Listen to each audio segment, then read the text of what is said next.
लद्दाख में भारतीय फोर्सेस की फायरिंग से 4 अफराद जान बहक, दर्जनों जख्मी। बीबीसी के मुताबिक लेह में कर्फ्यू नाफिज कर दिया गया है। लद्दाख में हलाकतों के बाद अवाम मोदी सरकार पर भड़क उठे हैं।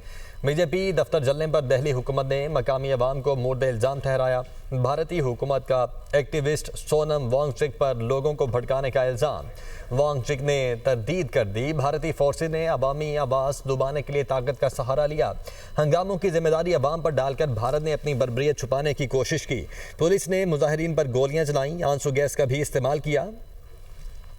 लद्दाख में भारतीय फोर्सेस की फायरिंग से 4 अफराद जान बहक, दर्जनों जख्मी। बीबीसी के मुताबिक लेह में कर्फ्यू नाफिज कर दिया गया है। लद्दाख में हलाकतों के बाद अवाम मोदी सरकार पर भड़क उठे हैं। बीजेपी दफ्तर जलने पर दिल्ली हुकूमत ने मकामी अवाम को मुर्द इल्ज़ाम ठहराया।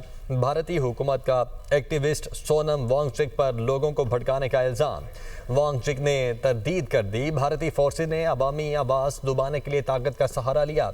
हंगामों की जिम्मेदारी अवाम पर डालकर भारत ने अपनी बर्बरियत छुपाने की कोशिश की। पुलिस ने मुजाहिरीन पर गोलियां चलाई, आंसू गैस का भी इस्तेमाल किया।